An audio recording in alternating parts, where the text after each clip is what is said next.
आज यहाँ पे आए हैं हम सिर्फ और सिर्फ सेथ फ्रिकिन रोलेंस के लिए। तो मुझे पता है सेथ रोलेंस तुम भी इस बिल्डिंग में हो, क्योंकि विजन भी इस बिल्डिंग में है। तो सेथ रोलेंस जल्दी आ जाओ रिंग में, मुझे तुमसे बात करनी है face to face, man to man. तभी वहां पे बहुत सारे मास्क मैन का झुंड आ जाता है जो आपस में शफल करने लग जाते हैं। उसके बाद फेस रिवील होता है सेथ फ्रिकिन रोलेंस का। देख सेथ, मुझसे मिलने के लिए ये सब करने की जरूरत नहीं है, और तुम्हारी तरह मैं भी विजन को लाइक नहीं करता, लेकिन ये सब मेरा काम नहीं है लाइक और डिसलाइक करना। मेरा काम है सिर्फ मंडे नाइट रॉ को मैनेज करना। और ये नहीं है कि मैं विजन के लिए कंसर्न हूँ, मैं कंसर्न हूँ तुम्हारे लिए, क्योंकि 5 महीने पहले ही तुम्हारी सर्जरी हुई थी। तो मैं नहीं चाहता कि एक बार और तुम रिस्क में जाओ। हालांकि तुम अटैक करके भाग जाते हो, लेकिन कभी तुम्हारा नसीब खराब हुआ तो समझ रहे हो क्या हो जाएगा। सेथ फ्रिकिन रोलेंस का करियर खत्म हो जाएगा। तो मैं चाहता हूँ ये चीज तुम रोक दो। तभी वहां पे लोगन और ऑस्टन थ्यूरी भी आ जाते हैं, जो सेथ रोलेंस को सीधा बोल देते हैं कि भाई आज तेरा करियर हम खत्म करेंगे। वो जैसे ही रिंग में चढ़ने की कोशिश करते हैं तो पूरे मार्क्समैन रिंग में आ जाते हैं,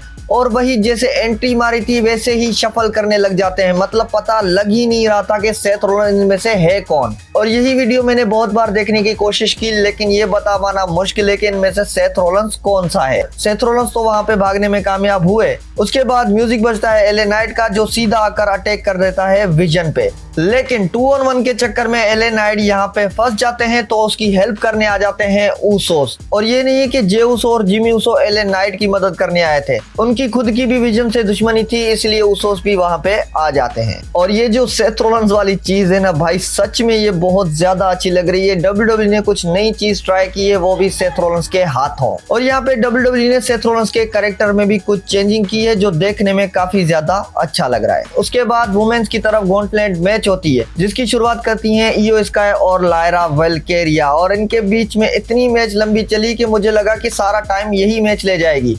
फिर एंड में मूनसॉल्ट लगा के इयो स्काई लायरा को कर देती है एलिमिनेट। उसके बाद वहां पे आ जाती है रिकेल रोड्रिगेज। अब जब रिकेल आई तो मुझे लगा था कि रिकेल को एलिमिनेट करना बहुत ही ज्यादा मुश्किल होगा। फिर वहां पे लिव मॉर्गन भी आ गई हेल्प करने, लेकिन लकीली स्टेफनी वकेर भी आ जाती हैं, जो लिव मॉर्गन को मारते हुए ले जाती हैं। फिर इसी डिस्ट्रैक्शन का फायदा उठाकर इयो स्काई कर देती हैं रोल अप और एलिमिनेट कर देती हैं रिकेल रोड्रिगेज को। उसके बाद रिकेल ने तो तोड़ ही दिया इयो स्काई को। इयो स्काई पे अटैक किया, इयो स्काई को टहाना पावर बॉम्ब भी मारा, जिसका फायदा उठा के चली गई आईवी नायल। फिर उसके बाद एंट्री होती है बेली की, और इजीली बेली ने आईवी नायल को एलिमिनेट भी कर दिया। उसके बाद बेली का लास्ट अपोनेंट था आस्का और बेली के बीच में मैच एकदम ऑसम गया, जहां पे कायरी सेन भी डिस्ट्रैक्ट करने की कोशिश करती हैं। तभी वहां पे आ जाती है लायरा वेलकेरिया, जो सीधा अटैक कर देती है कायरी सेन पे। फिर उसके बाद आस्का ने आस्का लाग लगाया, लेकिन बेली वहां से बच जाती है। फिर रोज प्लान लगाकर बेली जीत जाती है इस मैच को और बन जाती है number 1 contender for women's IC title के लिए। अब बेली का मैच होगा नेक्स्ट वीक एजे ली के अगेंस्ट। अब ये मैच देखना है कि ये मैच कैसा जाएगा। फिर बैक स्टेज में डैन होजेन दिखे अमेरिकानों के साथ, जो अमेरिकानों को बोल रहे थे मुझे अपना मास्क दो, मुझे नाप लेना है। जिस पे अमेरिकानों उसको बोलते हैं कि भाई मुझे जाने दे, मेरे पास बिल्कुल टाइम नहीं है, क्योंकि आज मेरा मैच है और तू यहाँ से गायब हो जा। तभी डैन होजेन वहां से गायब हो जाते हैं। उसके बाद रिंग में एंट्री होती है पेंटा की, और पेंटा चैंपियन बनने के बाद बहुत ही ज्यादा खुश था, आकर अपना प्रोमो कट भी किया। फिर पेंटा के प्रोमो के बाद एक अजीब चीज हुई। पेंटा की मैच होने वाली थी अमेरिकानो चैड गेबल के साथ, लेकिन वहां पे आ गया लुडविग काइजर, मतलब फेक अमेरिकानो। और ये चीज कंफ्यूज कर गई कि भाई ये क्या चक्कर है। फिर मैंने डैन होजेन और अमेरिकानो वाला सेगमेंट देखा, जहाँ पे पीछे ब्रावो और रायो खड़े थे। और इतनी गारंटी दे सकता हूँ कि ओरिजिनल अमेरिकानो इसी वजह से नहीं आया, क्योंकि उन्होंने उनपे अटैक कर लिया। उसके बाद पेंटा और फेक अमेरिकानो के बीच में मैच शुरू हो जाता है, और अमेजिंग मैच था।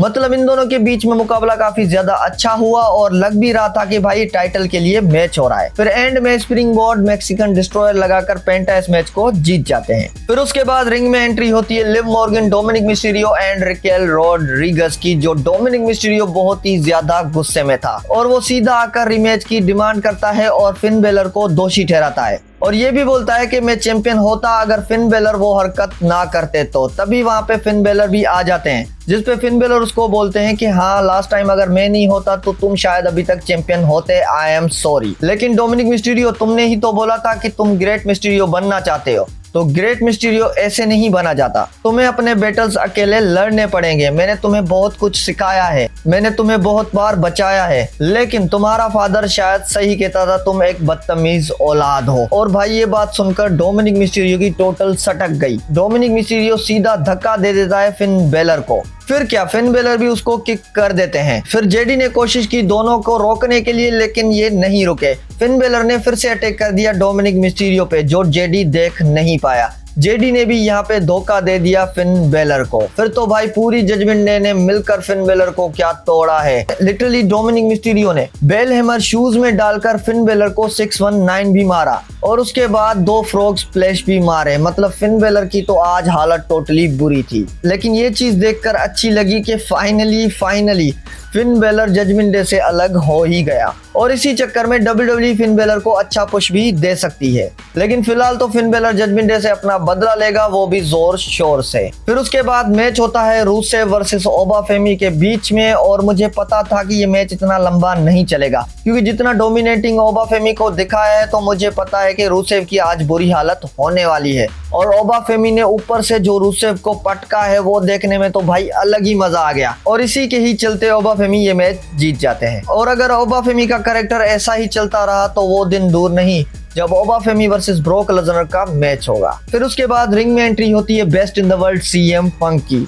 और यहाँ पे क्राउड ने क्या मस्त चेंट किए हैं CM पंक के नाम से, जिसपे CM पंक बोलते हैं, मुझे लगा था कि आज मुझे गालियां पड़ेगी, लेकिन नहीं, आज तो सुहाना दिन है। और सच में लगा था कि लास्ट वीक जो मैंने बोला था उस पे आज मुझे गालियां पड़ेंगी। और सारे लोगों को मेरी लास्ट वीक की एक बात बहुत ही ज्यादा बुरी लगी है। खैर, रोमन रेंज ने कभी मेरी रिस्पेक्ट नहीं की, रोमन रेंज ने कभी इन टाइटल्स की भी रिस्पेक्ट नहीं की। एक चैंपियन जो अपना टाइटल डिफेंड करता है, लेकिन रोमन रेंज उसको डिसरिस्पेक्ट करता है। और ये टाइटल बना ही इस वजह से था क्योंकि रोमन रेंज 2 शो पे अपने टाइटल डिफेंड नहीं करना चाहता था। वो हर बार अपने काम से भागता था। लेकिन मैं लड़ता हूँ इस टाइटल के लिए, मैं हूँ असली फाइटिंग चैंपियन और मैंने इस टाइटल का लेवल अप भी कर दिया है। और वैसे भी CM पंक के सामने लेवल अप भी होना चाहिए, क्योंकि CM पंक के सामने बंदा फिजिकली और मेंटली स्ट्रॉन्ग होना चाहिए, वरना CM पंक बहुत गलत तोड़ देता है। और हाँ, मानता हूँ मैंने लास्ट वीक डिसरिस्पेक्ट की, क्योंकि मैं भी रोमन रेंज के लेवल पे गिर गया। तभी वहां पे आ जाते हैं Jimmy Uso and Jey Uso,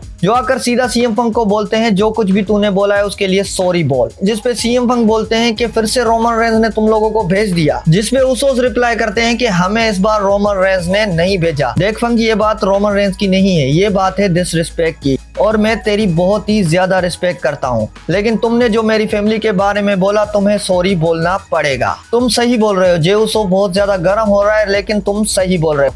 हालांकि सीका से इस मामले का कोई लेना देना नहीं है और तुम लोगों को शायद पता नहीं है कि हमारे फैमिली टर्म्स भी रह चुके हैं। मैं सीका को इतना अच्छे से नहीं जानता, लेकिन मैं उसके भाई को जानता था, आफा अनोय को। तुम्हारी सारी फैमिली के साथ मेरा रिलेशन बहुत अच्छा रहा है, अलावा सिर्फ एक कुत्ते के पिल्ले के। और अगर सीका ये सब देख रहे हैं तो भले देख रहे हो कि कैसे उनका चालाक, ईगो से भरा, बदतमीज बेटा रोमन रेंज है, जिसपे जे ऊसो बहुत ज्यादा चिढ़ जाते हैं। फिर से CM पंक को बोलते हैं कि भाई समझ बात को, तू यहाँ पे सॉरी बोल। अरे आई एम सॉरी, CM पंक ने तुम्हें और तुम्हारी फैमिली को एक कचरे के डब्बे की तरह ट्रीट किया, फिर भी तुम्हें सॉरी नहीं बोला। और I am sorry, Roman Reigns ने मेरे टीचर डस्टी रोड्स की भी डिसरिस्पेक्ट की। और I am sorry Usos, Roman Reigns ने तुम्हारे साथ भी बहुत कुछ किया, लेकिन आज भी तुम उसके लिए खड़े हो और तुम लोग ये बात नहीं सुनते और हर बार उसकी साइड लेने आ जाते हो उसके पालतू कुत्तों की तरह। भाई साहब, ये बात सुनकर ऊसोस टोटली चिढ़ जाते हैं, जो अटैक भी कर देते हैं CM पंक के ऊपर। और ये इनकी स्टोरी लाइन में आज एक नया ट्विस्ट था। मतलब रोमन रेंज की और CM पंक की राइवलरी तो चल ही रही है